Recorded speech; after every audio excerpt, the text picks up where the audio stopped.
Begin this evening's board member meeting. Excuse me. Sergeant at Arms, all clear? Thank you.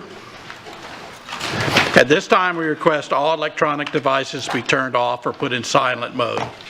Also, we ask that you please refrain from using flash photography except during the special presentations portion of the meeting. It is my pleasure to welcome you to the April 25th, 2023 school board meeting.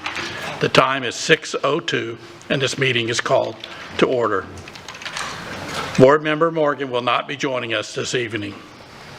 Prior to the start of this evening's meeting, we have been enjoying music performed by TAG, the a cappella group of Cypress Lake High School. This award-winning group is under the direction of Gary Stroh. TAG is an audition-based group, and their new album, Coming to Terms, is available on their website, cypresslakevocal.com. TAG member Kristen Noble was just honored with a Contemporary A Cappella Award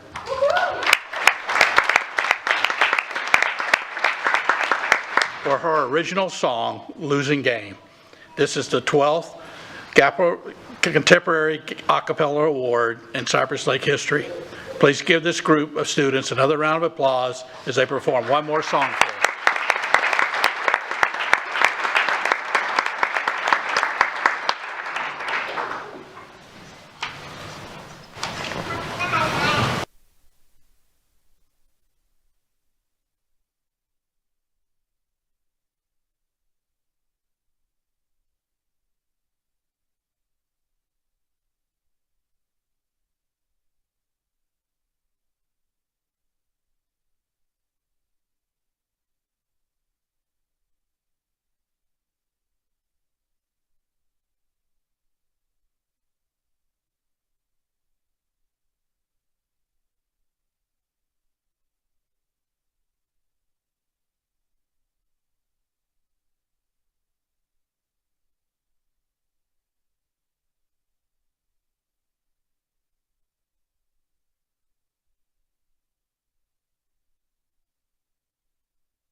was awesome. Thank you again. Great, really awesome. Love it. We'll now take a brief pause to clear the performance area.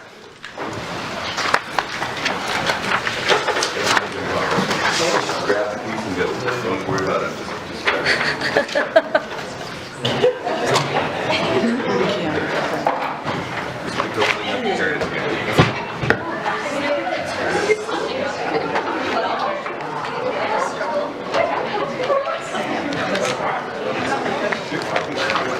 That was so Great good. job. Thank you. Great Awesome, job. awesome. Yep.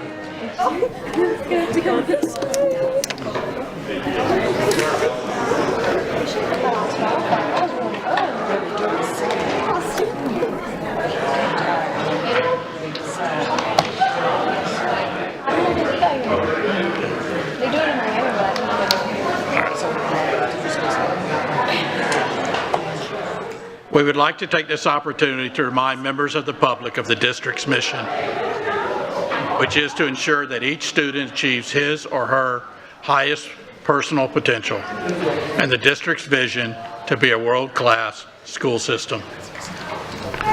This evening's agenda includes a moment of silence, recitation of colors and Pledge of Allegiance, recognitions, one item under information, public comment, consent action items, which include 2 items under board office, 5 items under academic services, 4 items under business services, 1 item under human resources, 5 items under operations, and 1 item under resolutions, and 4 items under good of the order, other business.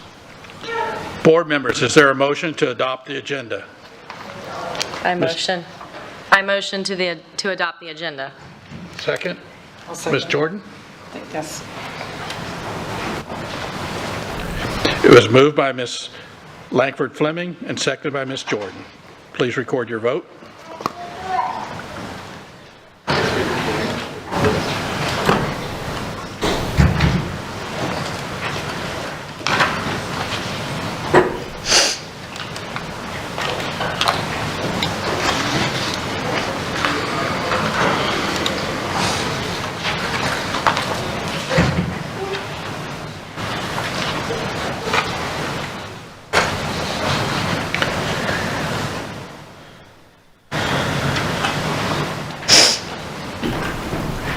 The agenda was approved, 7-0. As is the custom of the board, Mrs. Patrica. Excuse me, Mr. Chairman, Yes. 6-0. One is not present. Oh, I am, yes, I stand corrected. Thank you. As is custom of the board, Mrs. Patrica will lead us in a moment of silence, after which Ms. Jordan will lead us in the presentation of colors and Pledge of Allegiance. Please stand.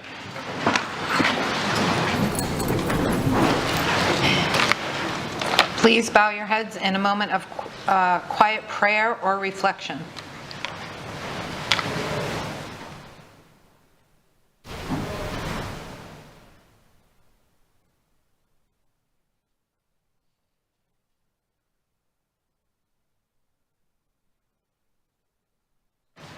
Thank you. Introducing the cadet who is presenting the national colors of our Pledge of Allegiance tonight is Sergeant Major Tadley Peterson, Army instructor from North Fort Myers High School. Sergeant Major Peterson served 30 years in the Army in numerous assignments and retired as the Director of Logistics, Sergeant Major for the Southern European Task Force, Italy. This is Sergeant Major Peterson's first year as the JROTC instructor in the district. Thank you for your service. Thank you.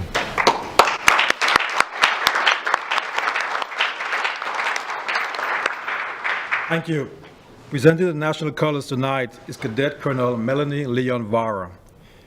Since becoming a cadet in 2020, Cadet Leon Vara has served in several leadership positions to include Assistant Brigade S1 and Battalion Commander. She's actively involved in the following Red Knight JROTC teams: the Drill Team, Color Guard Team, and the Raider Team. Cadet Colonel Leon Vara is also a member of the National Honor Society and the National Technical Honor Society. Her current GPA weighted is 4.2. Cadet Leon Varro has also been selected to serve as the next North Fort Myers High School JROTC Brigade Commander for year 2023-2024.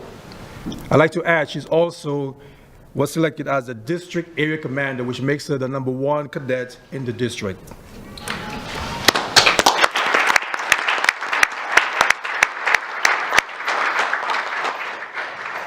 Please join me in reciting the Pledge of Allegiance. I pledge Allegiance to the flag of the United States of America and to the republic for which it stands, one nation, under God, indivisible, with liberty and justice for all.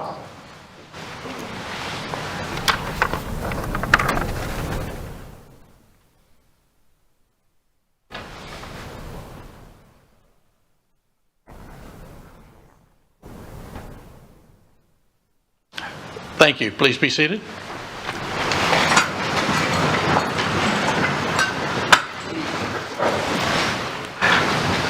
This evening's student representative is Marilyn Mora, a member of the District Student Advisory Committee. Marilyn is a 10th grade student at Mariner High School.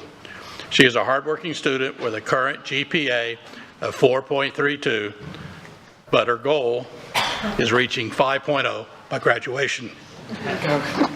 Marilyn enjoys helping others and volunteering with children at her church. After graduation, Marilyn plans to be accepted at USF and pursue a career in pediatric care. Please welcome Marilyn.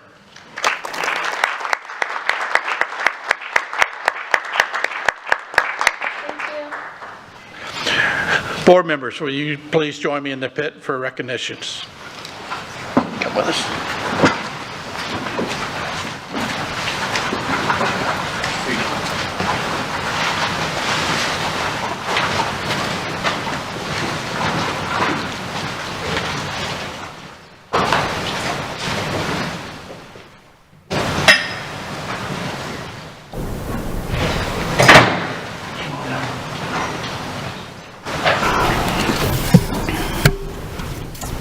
Okay.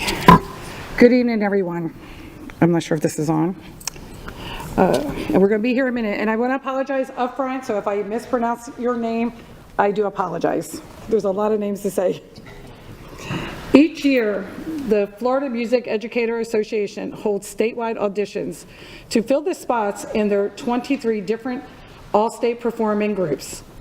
The student musicians accepted into these groups are considered the best of the best at a particular level and instrument. The students submit blind videos auditions that are compared with hundreds of other students. This year, 56 Lee County students were selected as the all-state student out of over 10,000 statewide. These students represent our district at the FMEA All-State Music Conference this past January in Tampa. Tonight we have the pleasure of recognizing the following high schools all-state music students. We ask the public to please hold your applause until the names have been called. All the names have been called. Administrators and teachers, please come up when I call your school. Students, please come up to be recognized and receive your certificate. From Cape Coral High School, Cape Coral High School principals, where are you? Okay. Ormnark and Liam Fear.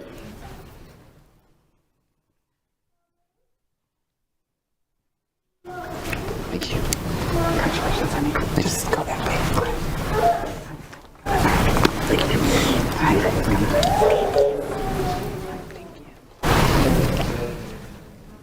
From Cypress Lake High School, Alexandria Cooney, Kristen Noble, Gabrielle Kabine, Skylar Manatee, Tia, Connor Stroh, Gunnar Augustin, Isabella Moon.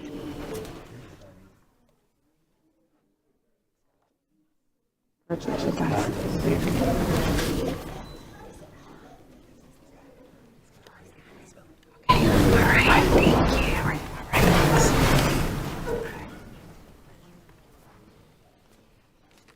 Okay, next, from Dunbar High School, Nashani Fernando.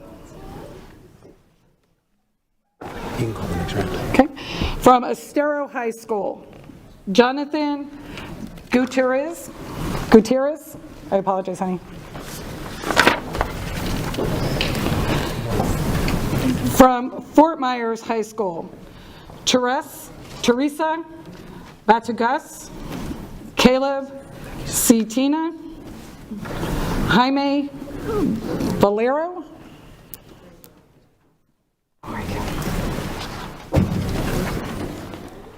from Ida Baker S. High School, Romeo Knoll,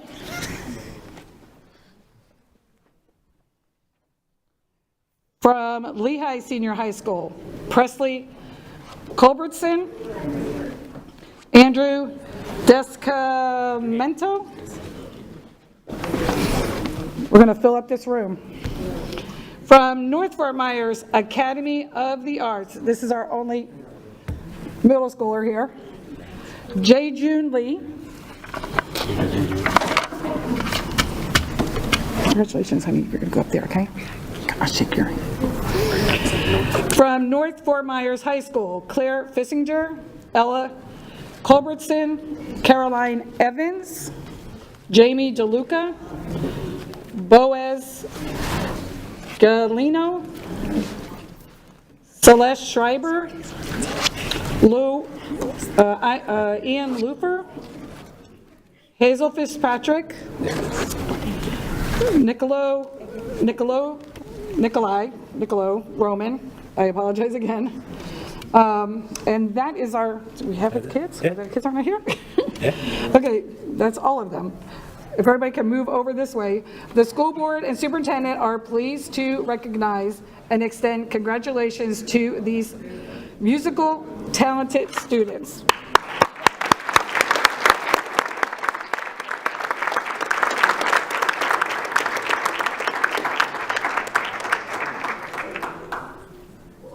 Okay, this is a big crowd. I'm going to need you all to just come on in a little bit tighter. It's okay if we get right. We need more rows. It's okay if we got a couple rows. This should be.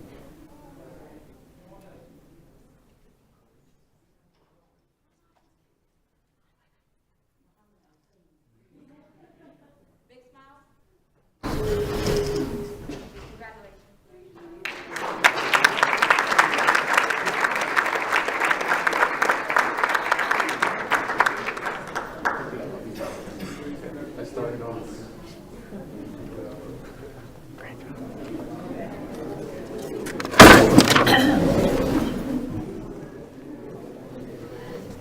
Good to see you again. Good to see you. Nice job.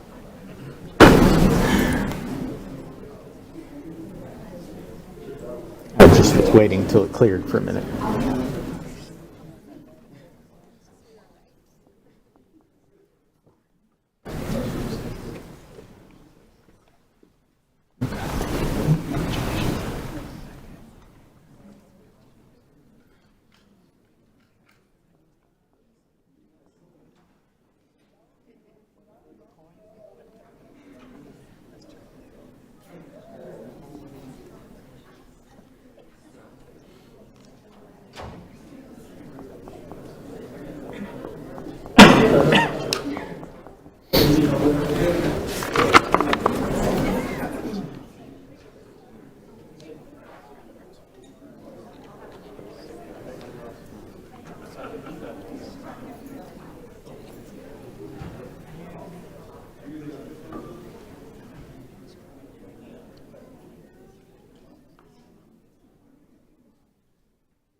You good?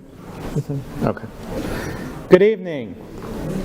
Each year, the Lee County Supervisor Elections Office invites all public high schools to participate in the High School Voter Registration Challenge. Since 1999, this outreach has been successful in the registration of thousands of young voters.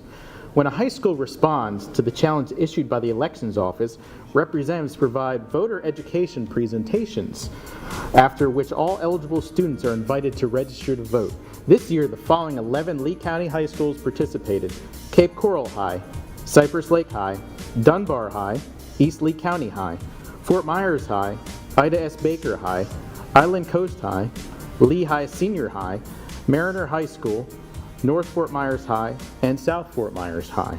From September 2022 to February of this year, the Supervisor Elections Office was able to register a record-breaking 1,256 new voters and update the voter information of 446 students. That's amazing.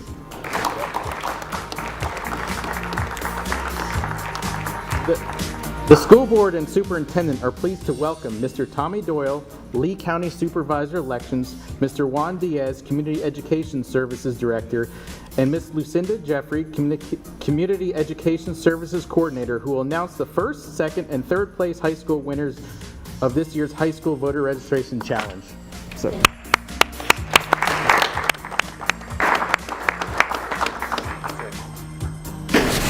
Thank you for having us. This is a very rewarding experience for not only our education department, but for me personally. I want to make it perfectly clear, they do the work. Juan is our director, Lucinda assists him, and Tony Ryan's not here tonight. But also involved, we have 20 part-time people who come out and work with us. They're called Patriots. And they're doing something every single day.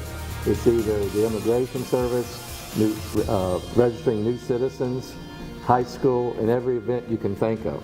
And they're busy all the time. They're more busy than anybody in election except at election time. But it's worth emphasizing that the winning schools are the schools that allow our team to go in and present an educational presentation that seems to drive these kids to register to vote, because it's a proven fact. If you get a young kid to register to vote and they vote for the first time they are eligible, they make it a lifetime habit. And that's our goal, to make them a lifetime habit and get away from any kind of fraud, or sometimes they're scared to go vote because of the system or the electronics of it, but they get used to it. These guys are out doing student government elections. They put the ballot together, they code the ballot, we take out the equipment, and they, just like a regular election, they vote at the booth, put the ballot in the tabulator, and vote it. So, with that said, I'll award the high school. In third place was Mariner High School with 163 registrations, 15% of eligible voters. Eligible people to register, and those are eligible from 16 and older in high school. They can pre-register in high school.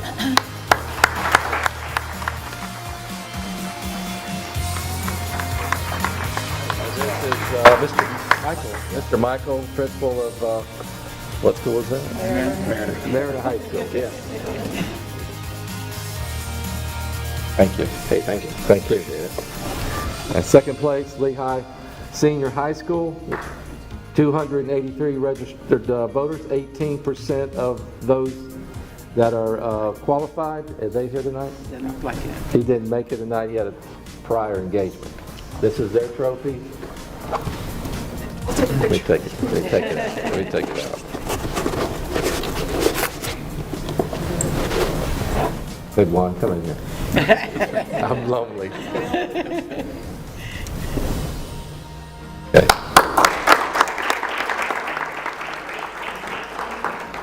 First place, Island Coast High School, registered 196 applicants and 19% registered. Here to accept the award is the principals. Where does the poop go? Really? If someone's backed up and constipated to... Who's here? We're going to come here? Congratulations. Not heart attacks previously believed. According to his longtime friend and personal physician, Dr. There you go. You know, this has become, since 1999, it gets more competitive every year. And With only 11 high schools out of 15, we want to see 15 high schools next year. I'm going to get the superintendent to make that happen.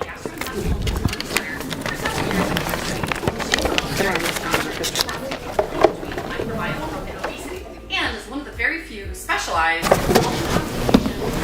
The main area of research is on perfect digestion and achieving full and complete elimination of the bowels. Dr. Sam recently made a controversial video demonstrating a 7-second bowel releasing morning ritual anyone can do at home. If you're feeling backed up, if you're feeling bloated and constipated, then click the blue button on this video to see Dr. Sam's morning ritual now while it's still online. It's like a pressure wash for your insides. It's going to get things moving again.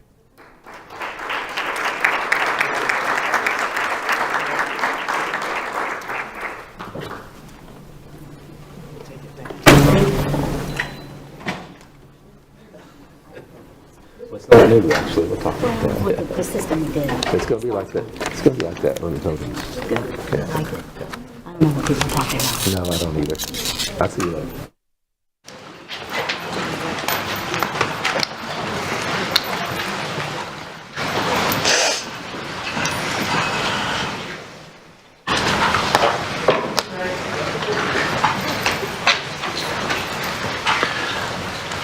Next on our agenda is the Hurricane Ian Community Update. Dr. Bernier, please. Mr. Chairman, members of the board, public, and our viewing audience, thank you very much for the opportunity. No PowerPoint this evening. I want to remind everyone we continue to met with today with our FEMA representatives and continuing to make progress regarding our expedited projects, getting more and more closer to additional payments to bring in so that we can continue our progress on our permanent repairs. I also shared this afternoon, I have meetings set up with county government.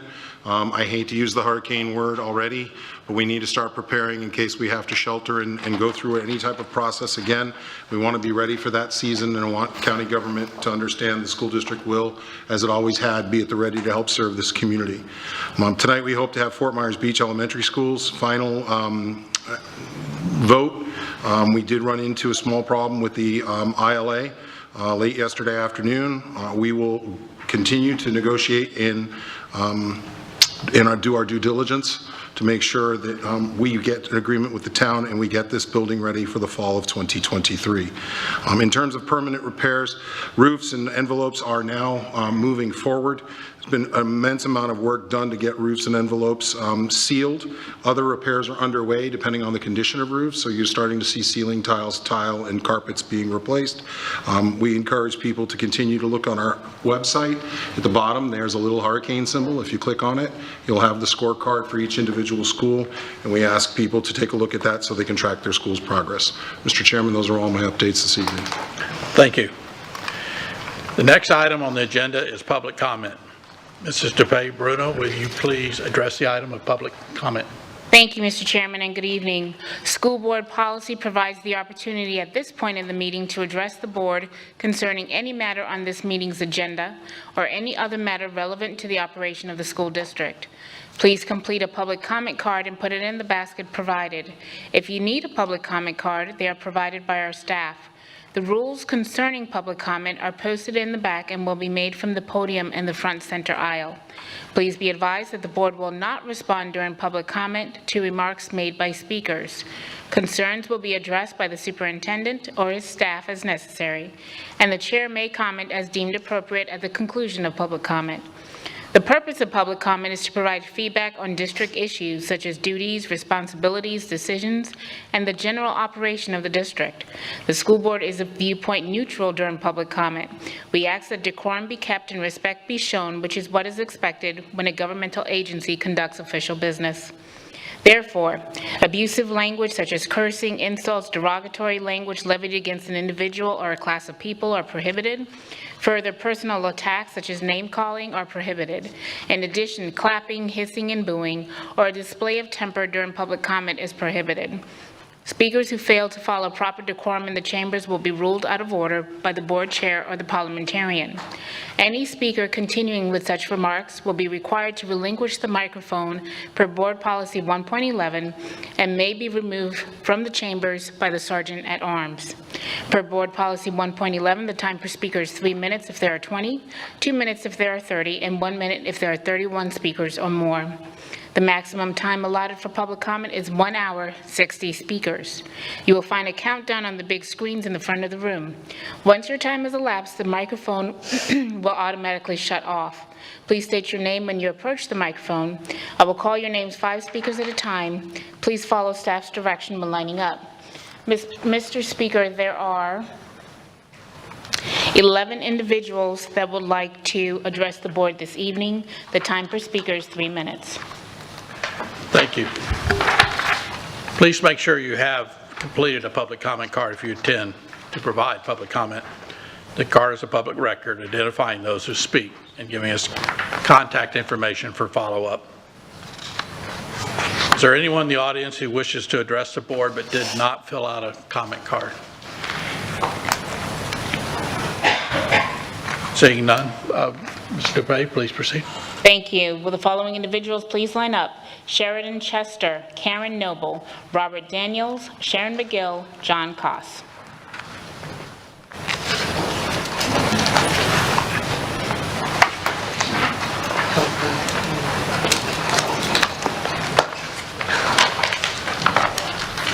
Good evening.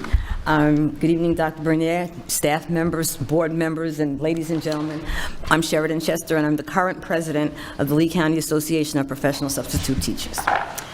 And I'm here to introduce myself and to reintroduce the association to some of the people who don't know that the association still exists. And we're really working and restructuring and looking for all the support that we can get from all of the people who are interested in us working as a team. I've been a substitute teacher for 21 years. There's no other job that I love more than that, but nobody wants to do it for free, and we're starving. So actually, that's really what I'm here for, just to say thank you very much for allowing us the opportunity to teach our children, to be part of this team, and to have a blessed evening. Thank you so much.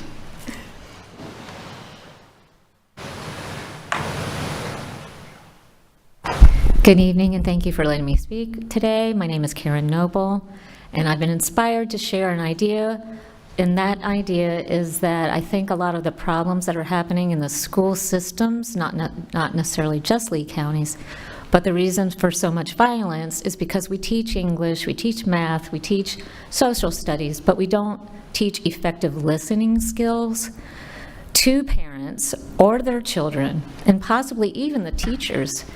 There's a course called Nonviolent Communication, and it's been used in many private schools, and I believe that if it were a requirement for students to attend public school, that their parents take this class, their teachers take this class, and the students would take this class every year so they learn how to effectively listen to people who have different opinions, that we will solve a lot of the violence that's happening in our schools today. Thank you. It's called Nonviolent Communication. Thank you.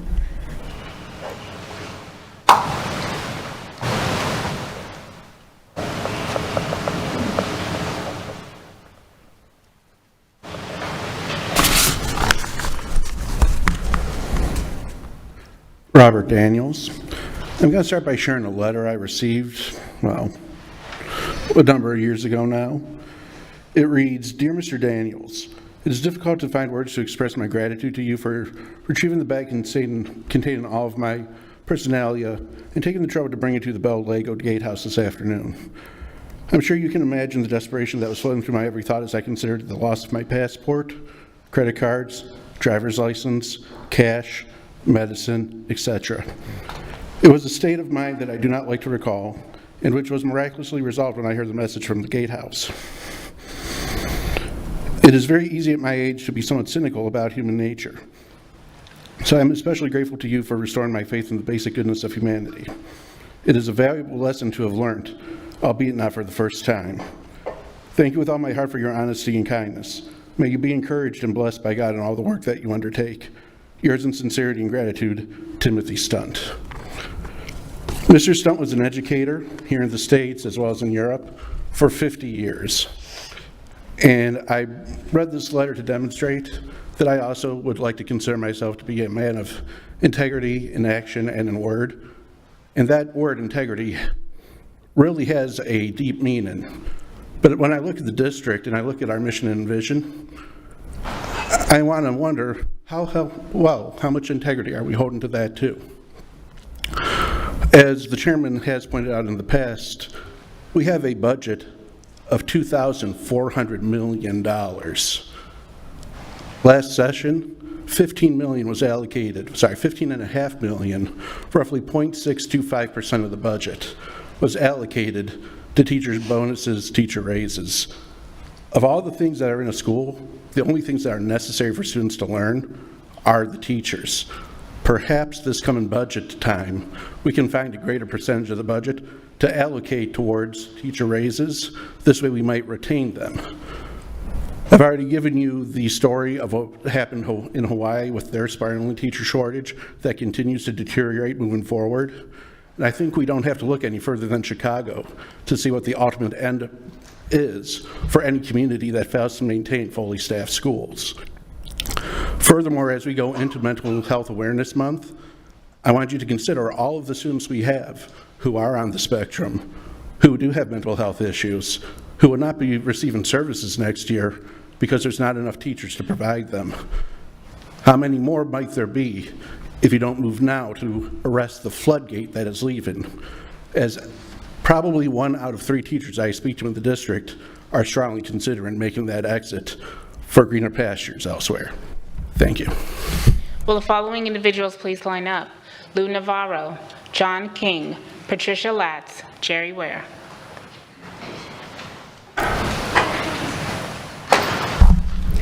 Good evening. Good evening, Sharon McGill. I would just like to say thank you, first of all, to Academic Services and the Curriculum Committee for a really productive meeting last night. It went really well, and I think a lot of ideas were exchanged, and we look forward to working with them in the future. Now, I consider myself to be pretty aware of all of the board advisory committees because I've attended many of them. But it ended up that I happened to be on social media and I came across an ESE board advisory committee. I'm going, I'd never heard of that before. I've never seen a quarterly report from them before. And so I went online, and it was online, but there were no minutes, no agendas, no nothing for the whole year. So I thought to myself, what's going on with this? And so I am wondering, what is the ESE Advisory Committee? Does it exist? What's it supposed to be doing? And as part of that social media finding this committee, it associated subcommittees with the ESE committee. And I wasn't aware that there were subcommittees of a board advisory committee. And so I started looking for that as well in any policies or anything that I could find. And I couldn't find that because apparently there was a subcommittee of the ESE committee that was partnering with outside organizations to do presentations at schools. And I thought, well, have those outside organizations been vetted by the board if they're part of a board advisory committee? So I'm just curious as to what's going on with that whole situation and who those outside people are that are saying that they're working with a subcommittee of the ESE, and are the school board logo was used in their ad. So I'm just curious what that relationship is between those people. Now, I wasn't able to come to the meeting this afternoon, but on the Guardian program, there were some issues that were addressed that I was writing down notes as well. And one of them was the part about volunteer. And they're getting paid for training when this is supposed to be a volunteer position. And if they're out of their job then somebody else is going to have to fill that job, but they're getting paid for that job, so two people are going to get paid for the same job while they're in training for a volunteer position. So from a stakeholder standpoint, I have a problem with that. Thank you. Will the following individual please line up? Kimberly Galt.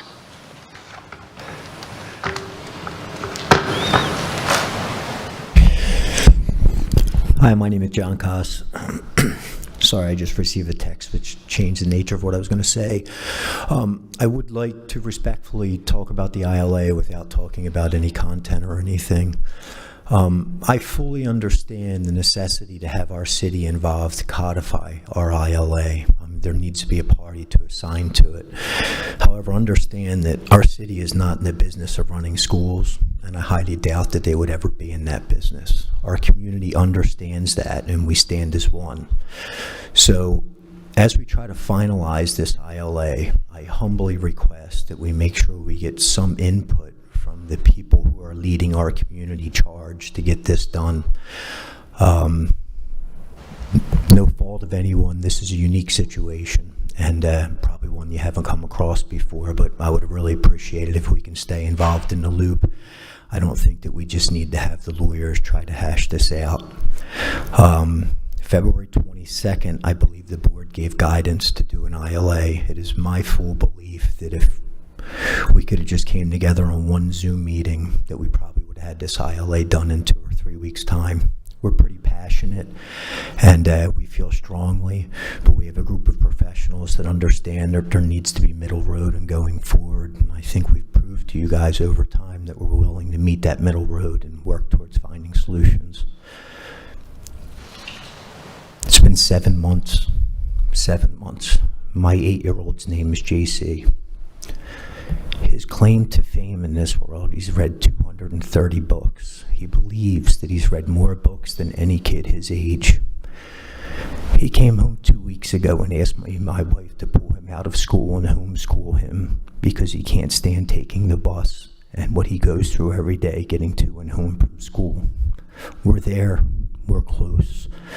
A lot of hard work's been put in. I really respect everybody I'm looking at. I respect the staff that we've been working with. Everybody's been great. Can we please act expeditiously to get this over the finish line? Thank you.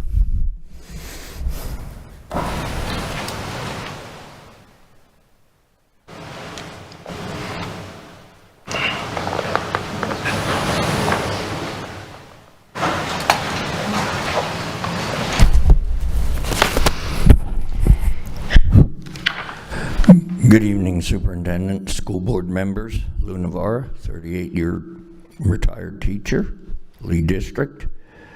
Teacher Association member, 30 years. Resident of Cape Coral, 48 years. And emeritus alumnus, Florida State University. Weapons. I'm happy you decided with Chief Newland to get the metal detectors. I told the board several years ago, but it was on deaf ears of Dr. A.K. and that board. You even started a security check at the board meetings a couple years ago. The students come last. Put the students first. And now I would suggest you put those metal detectors here in the board so that the security don't have to poke through women's purses. I brought that up before. A board member said the gun program will be approved, but they told me, don't worry, no one will do it. Well, why have it if no one will do it? I don't like any more weapons on campuses. She said custodians, principals, etc. can carry them. It's absurd. As I have said, you only glorify this to people. It used to be bomb threats when I was a teacher. Now it's active shooters. Schools are for learning, not armed camps like a military post. And you cannot have your rifle loaded in the Army. They put them away. Half-cent sales tax. You must be, as I said last meeting, having difficulties. I saw the assistant superintendent warn them about government and the sunshine, and then your administrator presented Robert's Rules of Order. This committee reminds me of the first day of school faculty meetings when no one wanted to do the committees, and they just kept passing it around. The same fellows chairing right now. I feel you're handpicking them. I wanted to be on that committee. I'm glad Bobby D'Alessandro was appointed. This committee is overseeing millions of our regressive tax dollars. It's a shame. If you just admit you want rubber stamp people, I can accept that. I asked Adam Malloy in the last meeting, I'd like to see him investigate this before we do sunshine complaints and ethic complaints. Talk in the legislature, you got 48,250 and the teachers got 48,700. What happened to civic duty, folks? You know, the governors in the legislature are gonna eliminate public ed as we know it. I'm serious. I think we should have virtual schools 9 to 12. Thank you.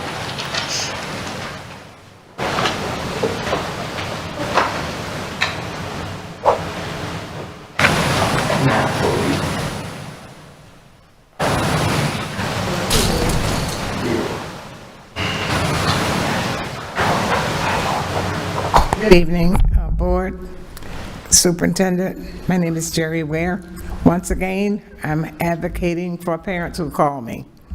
They are asking for questions about, is it permissible for a principal to prevent them from attending graduation or homecoming if they participate in a protest?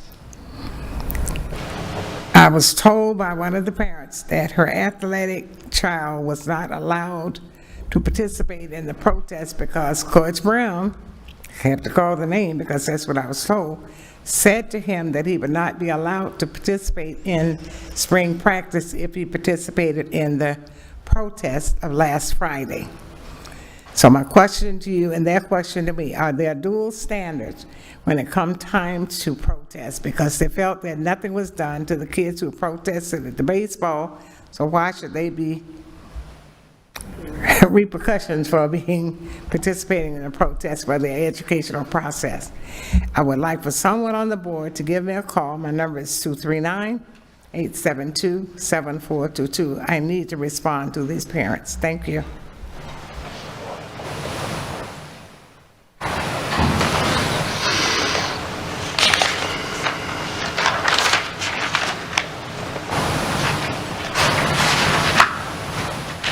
Evening, school board members and our superintendent. My name is Patricia Latz, and I've been an elementary school substitute teacher in many schools in Lee County for 9 years. I am also a member of the Lee County Association of Professional Substitute Teachers for these years that I have taught here. I am speaking tonight to ask that the school board seriously consider evaluating the pay that substitute teachers are making in Lee County. The pay that is offered at this time is less than many of the jobs in the area that do not come with all the responsibilities that a substitute teacher must face each day in the classroom. We as a group are valuable and necessary and a hard-working piece in the possibilities each day to continue to make Lee schools simply the best. The lack of a decent wage makes me feel on many days that I and my fellow substitute teachers are not valued for our amazing abilities that we bring to different classrooms each day.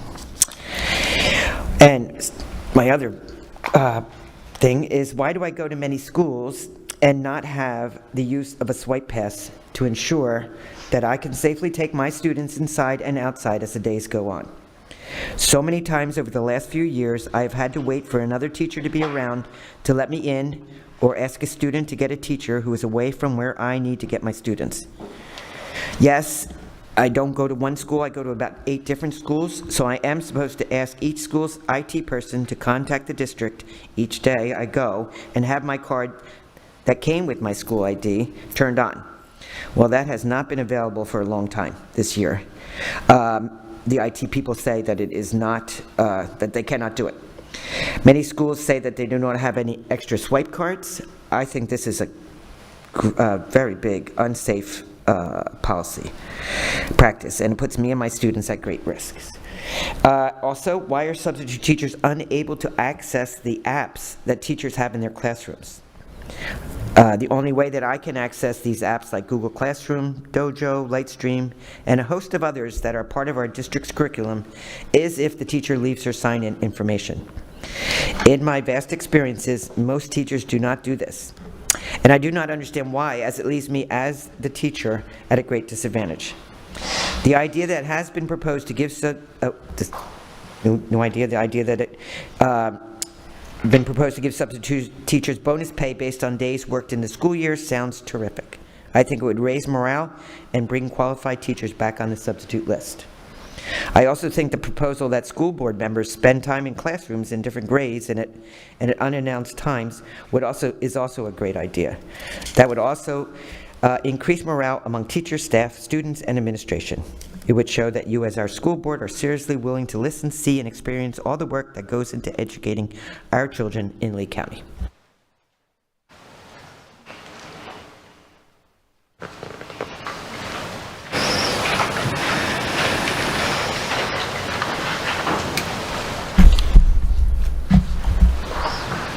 Good evening. I'll try and keep this short, unlike myself. I'm John R. King, Fort Myers Beach Town Council, and I'm here to support the students, parents, and staff of the Fort Myers Beach Elementary School. I last stood here 5 months ago in November. I respectfully ask that you work with our community to rebuild the beach school and be a part of the reemergence of Fort Myers Beach. In that time, I've been in awe of the maturity of these young students and all they've been through. I'm amazed by their parents who are doing everything in their power to get this school back open. That's in addition to all the other parental responsibilities they have. I'm impressed with Dr. Kohler and her staff, their passion and their commitment to the beach school and those students. All I ask today is that the district continue to work with the parents in town in an open, transparent, honest, inclusive process to complete the work of getting the school back open as quickly as possible. Thank you.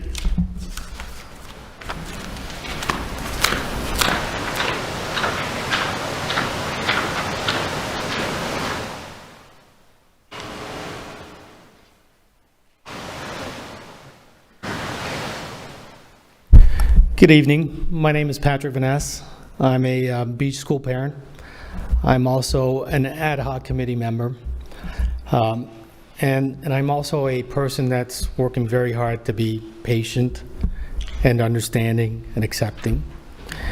And I have to admit, I'm coming here this evening and I have to express how disappointed I am.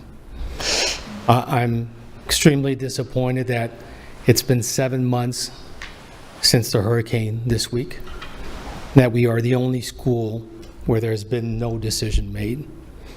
It's been 9 weeks since the board directed staff to work on an ILA. The very next day, we sent a letter with elements that could be part of that ILA or that memorandum of understanding. Yet, we have no ILA that has been ratified, and we still don't have a decision. Like I said, I'm trying to be patient, I'm trying to be understanding, and I think all the parents are. But we have no closure. We have uncertainty. We don't know what's going to happen with our school. School's about to finish. We don't quite know what's in store for us for next year. And I know that government works at its own speed. I get that. But there seems to be a lack of urgency. And there is no lack of urgency from the parent side and from our community, because every day that goes by is a burden. And we're asking to get this resolved as quickly as possible. Without going to the contents of the ILA, our only request is that the changes be made to be consistent with option B and consistent with the directives from this board to staff. That's all we ask for. So in closing, I'm hoping that our winter of discontent will be over shortly.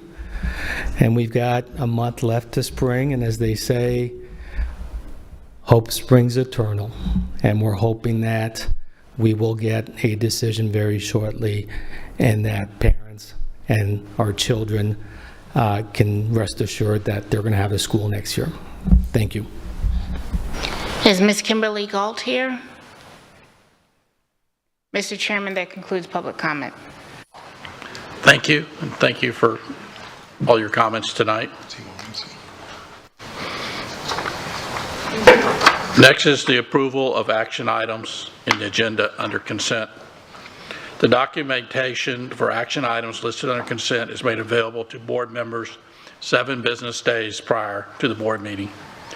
We are expected to review all material, and we have an opportunity to speak with the superintendent with any questions we may have regarding the recommendations. Some of these items have also been briefed or workshopped with the board in advance of appearing on the action agenda. Board members, are there any items you wish to pull for discussion under unfinished business table items portion of the agenda? Mr. Fisher? I have no items. Mrs. Giovanelli? I have none. Ms. Patrica? No, thank you. Ms. Jordan? No, thank you. Ms. Langford Fleming? I have none. And I have none. Is there a motion to approve the agenda's consent action items with the exception of the pulled? Mr. Fisher? Motion to approve the agenda, the consent agenda. Is there a second? A second. Ms. Langford Fleming? Please record your vote.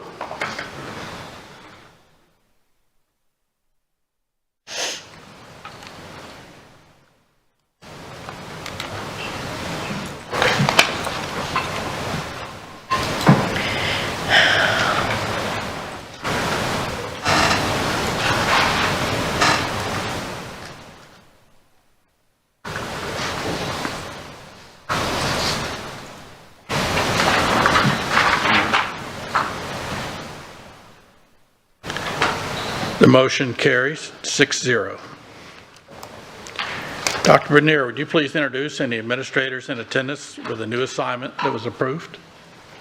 Mr. Chair, members of the board, members of the public, we're very pleased to announce 4 administrators who will be receiving appointment, 1 with a change of assignment. We have Robert Stauffenberger. His location is in the Facility Development and Planning Programming Services. He is now to become the manager for projects related to facilities. Is he here?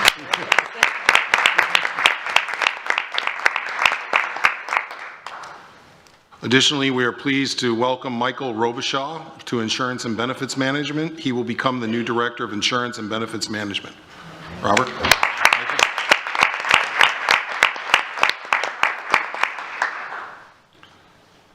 We are also pleased to announce that Christy Dugan will become the new Assistant Principal at Lemuel Teal Middle.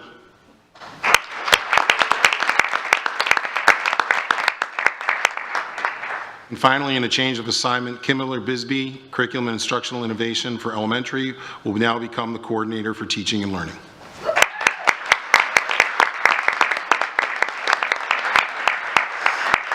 And those are all of our appointments this evening, Mr. Chair. Thank you.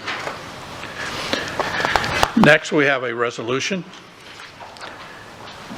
This resolution is regarding the adoption of a joint local mitigation strategy.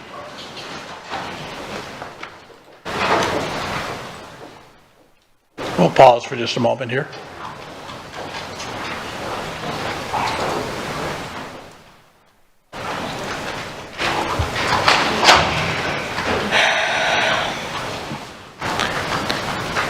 A resolution of the School Board of Lee County, Florida regarding the adoption of a joint local mitigation strategy. Whereas the School Board of Lee County, Florida, known as the School Board, consisting of 7 elected Florida constitutional officers, is the governing body of the School District of Lee County, Florida, known as the District. Whereas the School District of Lee County is subject to natural and human-made hazards, including hurricanes, flood, fires, severe weather, and tornadoes, and faces potential damage to life, property, natural resources, and local economy. And whereas the Joint Mitigation Strategy is a companion document to the Lee County Comprehensive Emergency Management Plan, as well as the Comprehensive Emergency Management Plan of the municipalities of Lee County. And whereas the joint local mitigation strategy was developed through a collaborative whole community process that incorporated input from diverse stakeholders and mitigation principles from federal and state guidelines. And whereas mitigation initiatives that would reduce local vulnerability to identified hazards have been identified and prioritized in the joint mitigation strategy. And whereas the joint local mitigation strategy has been updated to reflect the knowledge gained from disasters that Lee County has experienced over the past years. And whereas the Federal Emergency Mitigation Agency and the Florida Division of Emergency Management require Lee County, all 6 municipalities, including the school district of Lee County therein, to adopt the updated plan to be eligible for the federal disaster funding. And whereas the local mitigation strategy is designed to be a process-oriented document with review and revision policies that allow the local mitigation strategy to be changed to meet the new or changing conditions, including hazard event frequency, perceived local needs, and funding opportunities. Therefore, be it resolved, the School Board of Lee County, Florida, Section 1, the 2022 Local Mitigation Strategy is hereby adopted as a formal guide to the school district of Lee County's hazard mitigation activities.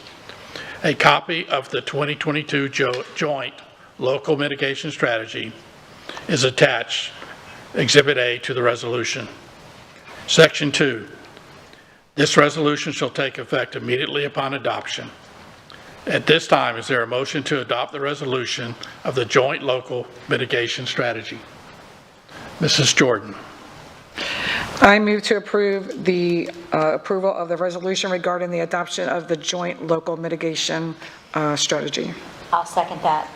Mrs. Giovanelli, seconds.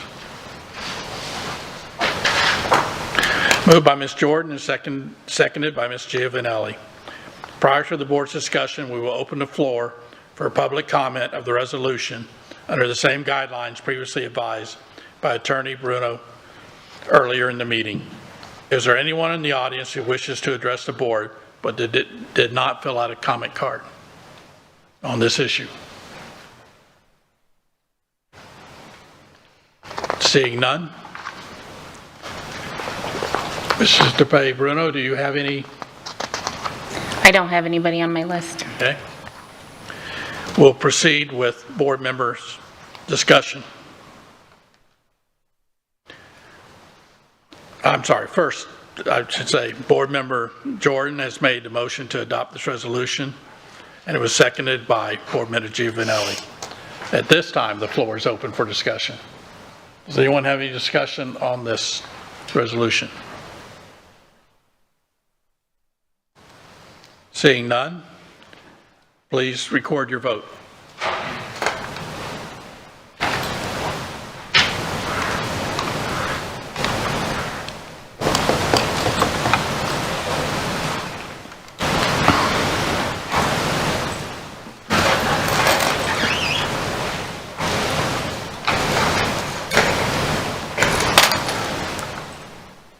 The motion carries 6-0.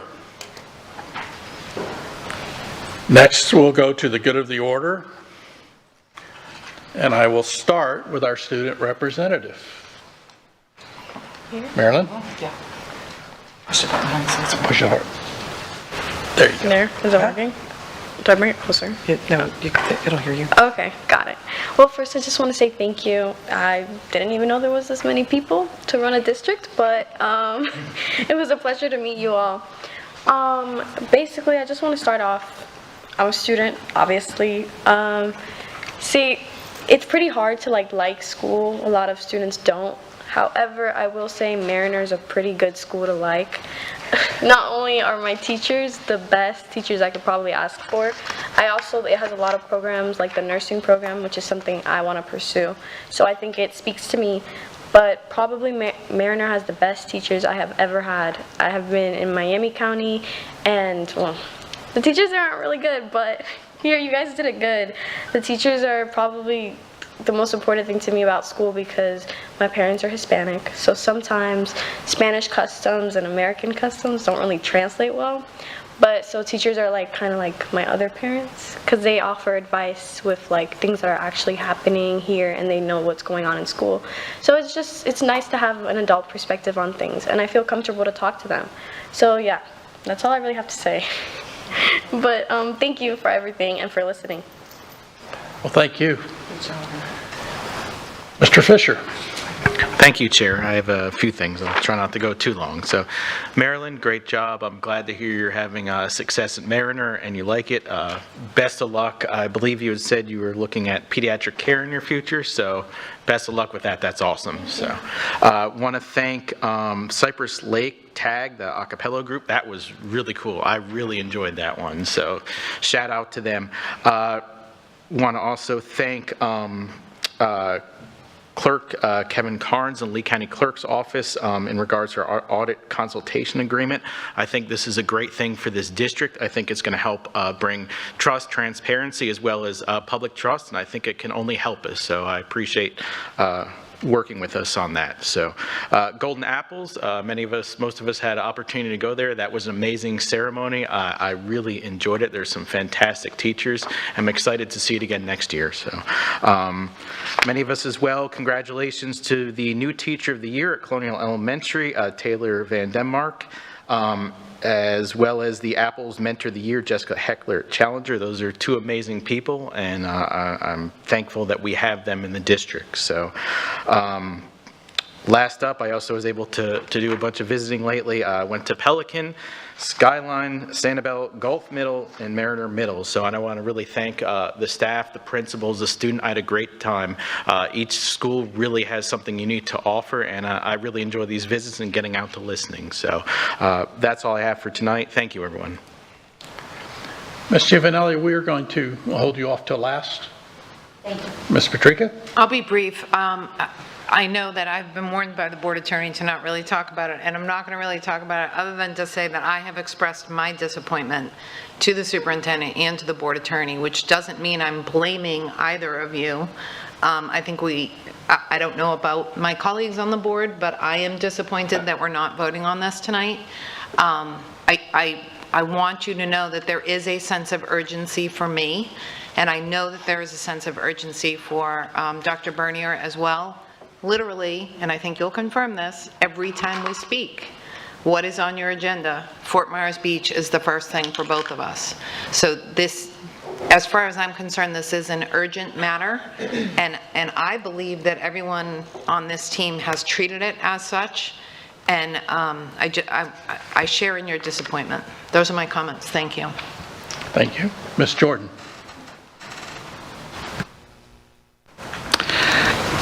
Thank you, Ms. Patrica. I agree with you, as well as Mr. Fisher. Thank you for mentioning, you took some of those off my list of what you mentioned, so thank you for that. Marilyn, of course, thank you always for being here and being involved with the student advisory. That really means a lot to us because we learn from you all. But I also want to share too, we had, and I meant to share this the last time, we had a group of students from Germany who had come over, and they had come over to learn and to study how we educate. They were able to go to Island Coast and spend a couple days with them, which they were amazed of how they had to get out of their classrooms and move to different rooms instead of their teachers, and how many rooms that they had. They were shocked that there were people with armed guards, which they call them, which I had to explain what that was. But I just thought that that was pretty intriguing how there were like probably 20 plus students, but they really wanted to learn our ways, and I just really commend them for bringing their students here, and thank Island Coast for having and hosting them. That was really nice. And then also, I just wanted to share too, so today we had on the agenda was the audit with the clerk of courts. I just wanted to make sure, because in our conversation, we absolutely did say that we were going to bring it to the audit committee, and I just want to make sure that that has been done, because we have not had any kind of updates on what has taken place from the audit committee, and I think that I would really appreciate if we could have that. I'll be Chair, addressing that when we in my get a good of chance. order. Okay, thank you. But I really just appreciate if we could have that. And then Ms. Ware, I hope somebody is going to address that. I was actually at Dunbar High. I went over there to see the walkout and see what was taking place. So I was present when they did that, which of course they had permission to do so. Three of our schools participated in the Walk to Learn protest, which was them walking out and for their learning. But I just wanted to make sure that someone did address the concerns of the parents who may have participated or who may not have participated, and if they're going to be penalized or not. So I just wanted to make sure that that's addressed through the chair, if I may. Thank you. I'm going to ask Jennifer Cooper-McCoy, our Deputy Superintendent, to reach out to Ms. Ware. I know that she also asked for a board member. I would also like to think that we are at the point in our relationship with our principals that when there is something that's attributed to an individual saying something, that is always your best avenue as a member of the public who may be still in the auditorium or listening to us online. Calling that principal and having that conversation directly with them is your best first means of communication. When parents contact me, that's one of the first questions I ask after listening is, have you spoken to the principal? If they have not, I really try to get them to go back there and have that conversation, because to our students' point of view, that's how relationships are built. That's how you get comfortable with who the leader is in your school building. And if that's not an appropriate response, or you feel like you haven't been served, then there are avenues for us to move forward and utilize the principals, supervisors, and other individuals to work with that particular school. But I will have somebody get in touch with Ms. Ware. Thank you, because I agree with you. I think that if there is an issue with a child, their parents should be reaching out to the appropriate schools first. So thank you for that. I also just want to, if I may, we have lost a community leader, a lifelong educator, and if I may, I just want to read a little short thing about him. It's about Frederick Dunbar Morgan II. He was a beloved community leader and an educator who worked closely with the district as a member of the NAACP Education Committee.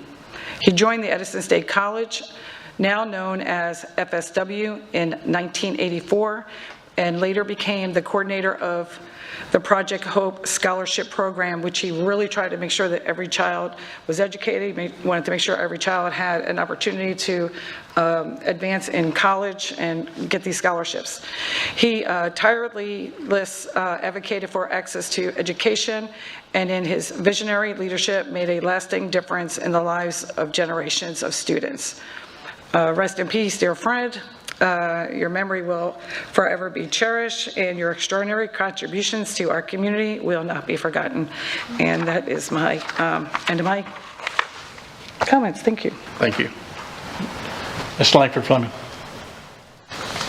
Thank you for sharing that, Ms. Jordan. And Marilyn, you're a superstar.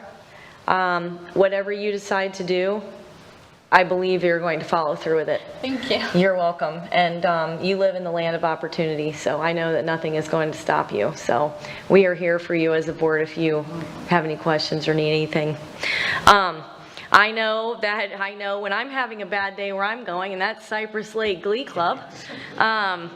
Because they were phenomenal, and I don't know, I know there was a soloist and a group, but the beatboxer, no one called out, and he was really good. I mean, they were all really good, but so thank you for sharing your talents with us. We have such a talented district, and you and I were talking about that when we saw those people up there getting those awards, all those amazing students. So I do want to just touch on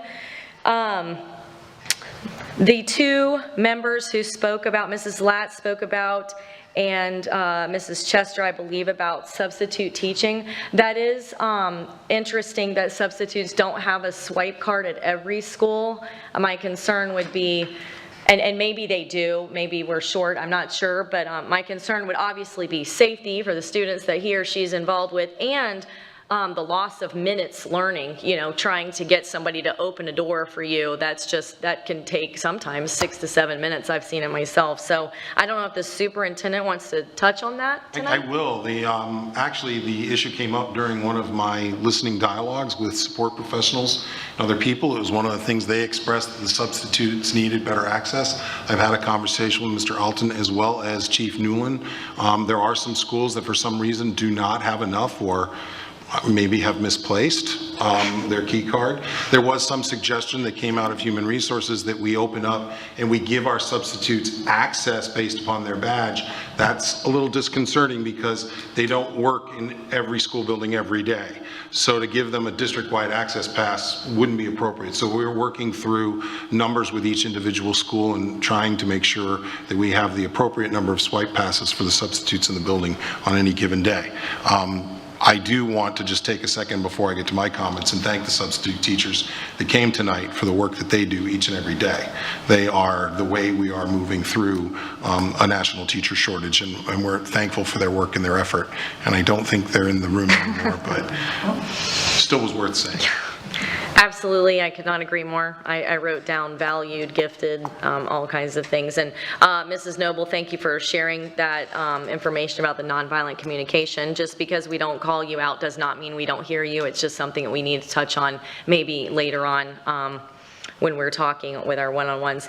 And yes, the Golden Apple Awards were absolutely outstanding. We have so many gifted teachers, and it was so great to see all of the teachers of distinction all the way up to the Golden Apple winners and those precious students that they touch lives of every single day. So I just want to say thank you, because I wasn't able to have a one-on-one conversation with all of them, and I know next year is going to be packed full of superstars too. So that's all I have today. Thank you. Thank you. I also was saddened to hear about Fred Morgan passing. I taught him tennis, sister tennis, but besides all the things you read, he volunteered teaching tennis to his community. He's just a great guy, great family, the whole family's public service. On the audit committee, you know, we just passed MOU, and I'll be introducing Kevin Carnes to them on the May 1st meeting that's coming up this Monday. And they'll be advised of that. And he's going to be there, and we'll get a conversation going. Also, on that meeting, according to our policy 1.171, the audit committee will be doing feedback on RSM. They're required, we require them to do that. And then we will be doing our feedback quote evaluation later in May. So that's coming up. And then finally, per Florida statute 218.39, it says I have to form a committee and with at least two of the audit members to select our financial auditor. So I'll be doing that. So I just wanted to update y'all that that'll be happening. And that's all I have right now. May I ask? Yes.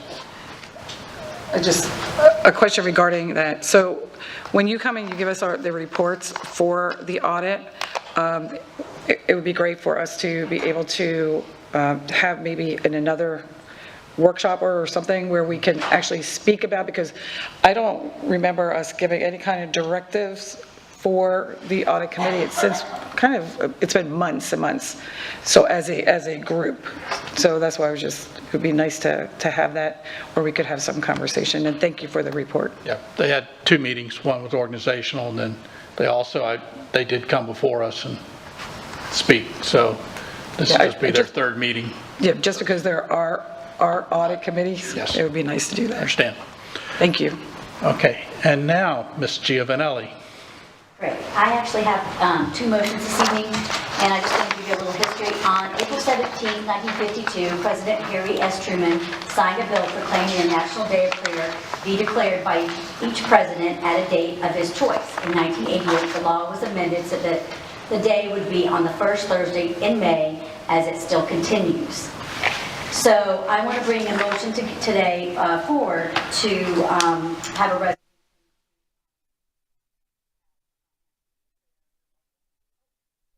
goodness, after I said, Sorry to touch you. thank you, no, thank you. Should I say all that again? Okay, thanks. Okay, so I move that School Board of Lee County recognize the National Day of Prayer and that our students and staff be allowed to participate in the National Day of Prayer in their own way based on their preference and in compliance with all the federal and state laws to include, but not limited to, Florida Statute 1002.206 and Board Policy 2.34, religious expression, which is based on the model policy provided by the Florida Department of Education. Do I have a second? Yeah. Board member, there's a motion on the floor. Is there a second? Ms. Patrica, second. It's been moved by Mrs. Giovanelli and seconded by Ms. Patrica. Is there any discussion? Okay, this will be a roll call vote. Mr. Chairman, since this is a motion during good of the order, we need to allow public comment. Oh, excuse me. Is there any public comment? Please. I thought that you have already designated May 5th as the National Day Prayer for the school district. Am I mistaken? We have not officially, and we're going to take care of that hopefully later. So as of now, we've been doing it each year. Last year it was done by Ms. Gittens, and the board passed it. It was not an official on the record continuing, it was just for that 1 year. Correct, that was the motion last year. Okay. Okay, any other discussion? Seeing none, we will do a roll call vote. Mr. Fisher? Aye. Mrs. Giovanelli? Yes. Ms. Patrica? Yes, please. Ms. Jordan? Aye. Ms. Langford Fleming? Yes. And I am a yes. The motion carries 6-0. Ms. Giovanelli? Thank you. Please continue. So my second motion is I move that the National Day of Prayer be added to the board's approved yearly acknowledgement list. So, and just another little piece of information. This year's theme is derived from James 5:16b, pray fervently in righteousness and avail much. The effective fervently prayer of righteous man avails much. Since President Washington's swearing in, prayer has played a pivotal role in the truth that our rights have come from God and not government, states Mayor Sid. I also just want to add one more thing that I think is important. The National Day of Prayer has been established for multiple reasons over the years, but the main reason is to unite people through faith and peace. And I believe that our nation, as well as even our local community, needs to come together and be united. And this is one of the ways to do that, because we all are doing things for the good of the people, not for any other reason. So I just want to make that point. And everybody's, that conflict should be all for the good of the people. So thank you. So I'll say my motion again. I move that the National Day of Prayer be added to the board's approved yearly acknowledgement list. Do I have a second? You don't get that. I get that. Okay. Board members, a motion on the floor. Is there a second? I second. Mr. Fleming. Any discussion from the public? Seeing none, any board discussion? Ms. Jordan. I'm just trying to figure out, when did it come off of the acknowledgement? It was not on the acknowledgement the entire time I've been here until last year, when Ms. Gittens made a specific motion that year, 2022, that we have the National Day of Prayer recognized. That was the first time. The board did not add it to the list until if this motion passes tonight. Thank you. I have a question. Yes, Ms. Being a new board member, I'm just curious, because obviously this is going to go on a calendar. Is this something that, maybe this is to the superintendent through the chair, is this something that we can put on the acknowledgement list, as Ms. Giovanelli stated earlier? I think originally it was the third Thursday of May, something along those lines. Is that something we need to put out there, or just a question. So that's the motion that is pending now, is to be able to add that to the acknowledgement list for the board. Yes, Ms. Giovanelli. So it's actually, the National Day of Prayer is an annual day of observance on the first Thursday of May, designated by Congress, which people are asked to turn to God in prayer and mediation. Yep. So I just thought I'd say that again. Thank you for Thank you. making that clear. All right, any other discussion? Okay, it'll be a roll call vote. Mr. Fisher? Aye. Ms. Giovanelli? Yes. Ms. Patrica? Yes, please. Ms. Jordan? Ms. Langford Fleming? Yes. And I am a yes. Motion carries 6-0.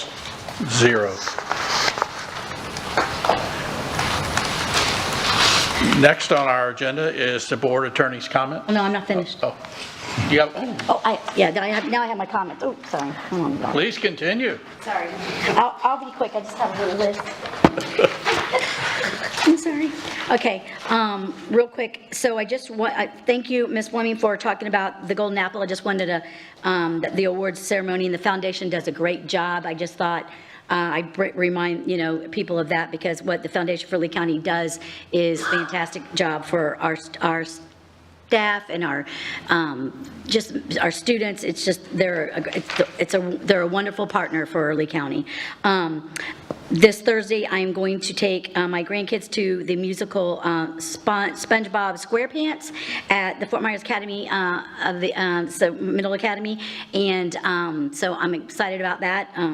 Actually, my husband actually wants to go too because he loves SpongeBob. So it will be a family event. So in Cypress Lake, Tag, the a cappella group, awesome. I have their CD and I play it, and that's from a prior Tag, but it's still, they do a great job. Someone brought up the Mental Health Awareness Month. I think that's really important for us to talk about that and keep that in the forefront, because that is one of a very big obstacle that our schools deal with daily, as well as our own community. A couple of things for the superintendent through the chair to please address. May I? Yes. Thank you. Can you don't have to answer this tonight, but what is the guest teacher salary right now? I don't know. When was the last time they had a raise?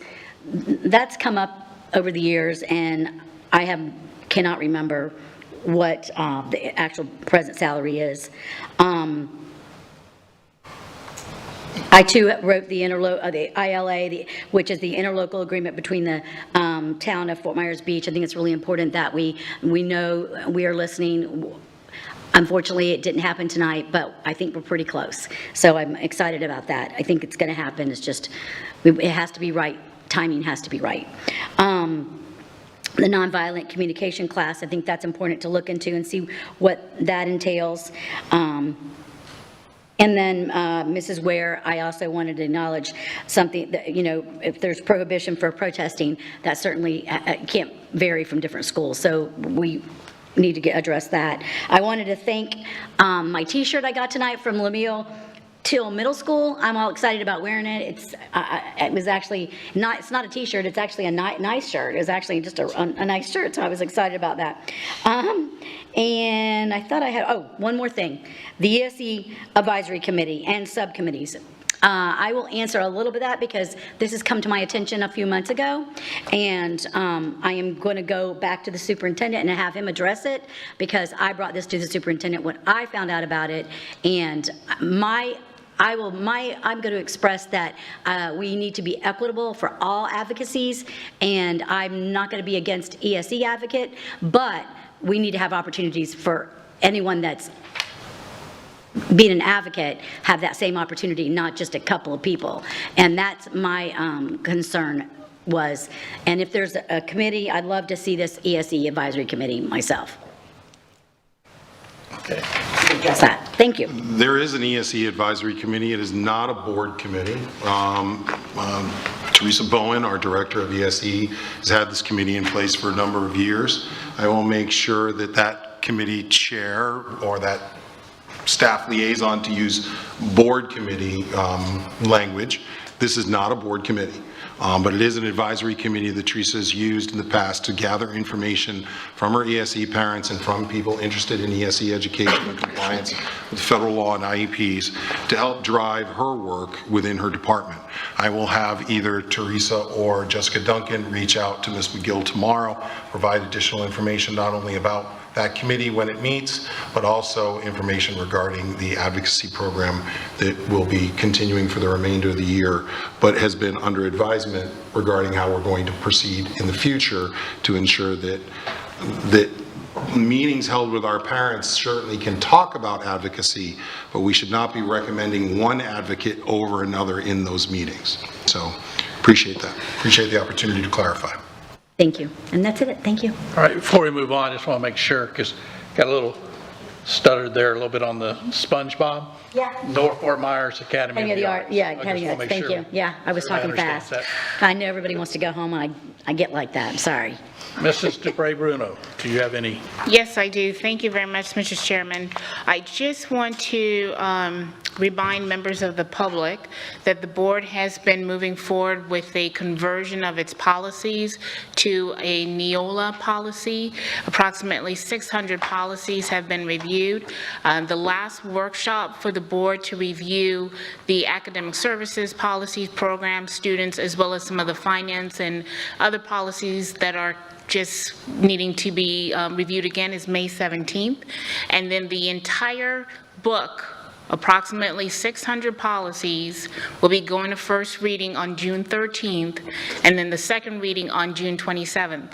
So June 13th will be the time for any public comment, and then of course the public hearing on June 27th. So it would be helpful if there are comments with regards to any of the policies that you send in emails now and voice your concerns so that we can address them prior to the first reading and definitely prior to the 27th of June, second reading. Thank you. Thank you. Dr. Bernier. Mr. Chairman, I'll try not to repeat anything. I would certainly like to, but once again, recognize the foundation for the work that it does for our teachers and making sure our teachers are recognized. I do think it's important that we think towards the future about what we can do for our support professionals and other job categories to allow them to have that same recognition, because there are just as fabulous stories contained within that, specifically, most recently, the Franklin Park Elementary Schools state support professional of the year. James is an amazing man.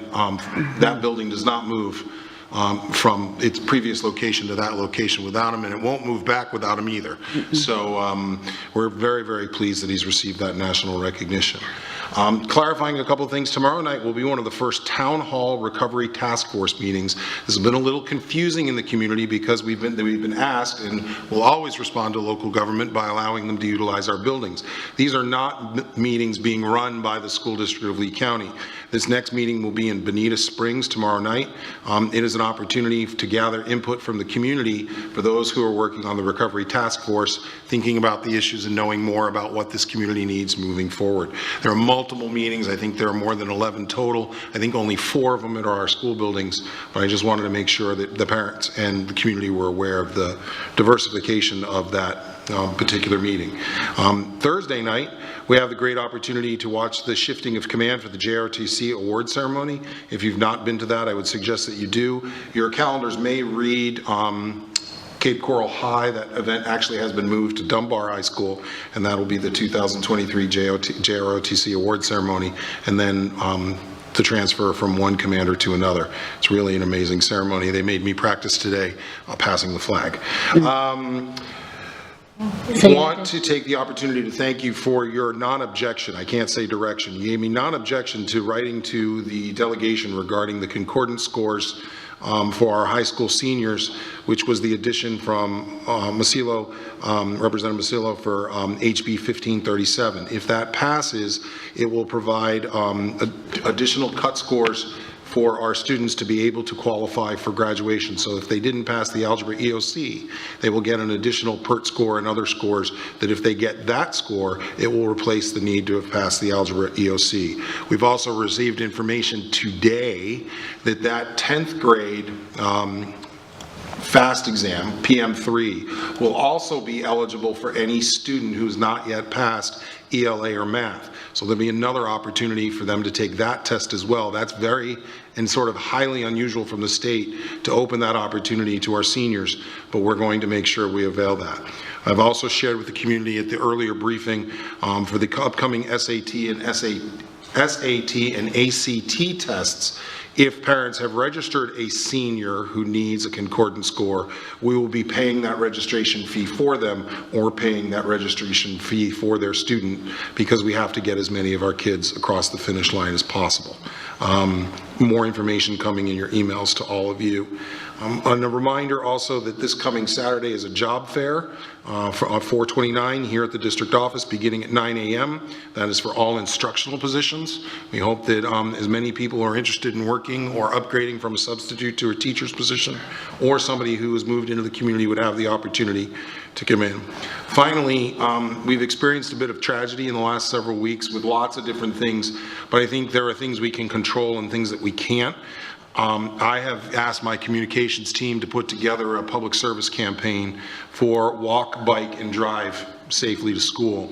We have to do additional work regarding how to walk home safely, how to ride home safely on your bicycle, but also we have to do education of our young teen drivers and our adults that schools are still in session, and even when they're out, children are still going to be on the roads, and we need to be looking out for them.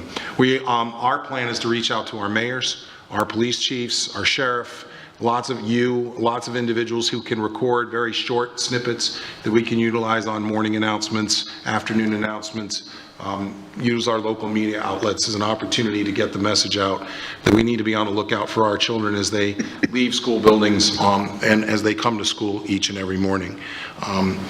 Lastly, I would be remiss not just to say, Ms. Moore, you're completely impressive. You are a representative of our student body, and I think the best part of the board meeting sometimes is our student representative and the student performances that we see and the awards and the recognitions that we provide. There are so many things that go on so well in our school district, and so rarely do people email us to tell us about those wonderful things. I can assure you that based upon the number of emails we get, I remind all of us, 818,000 people within Lee County. We're not getting 818,000 emails every day. We are satisfying a vast majority of our community. Are we perfect? Absolutely not. Can we strive for greater perfection? Yes, we can. And that leads me to the last item. There is a sense of urgency for the Fort Myers Beach Elementary ILA. We were done the night of, in our minds, we were done and submitted our final revisions the night of the Golden Apple. We thought we were going to get approval and that we would get it on the Tuesday agenda for 1 week of public posting and for the board to review. That didn't happen. We got it yesterday, later in the afternoon, which didn't provide all of you the time to review it, us to ensure that it was legally compliant, and for the public to also see the document. We will get on this and we will get it done. Fort Myers Beach has got to come across the finish line, John, and we'll make it happen. Those are all my comments this evening. Thank you.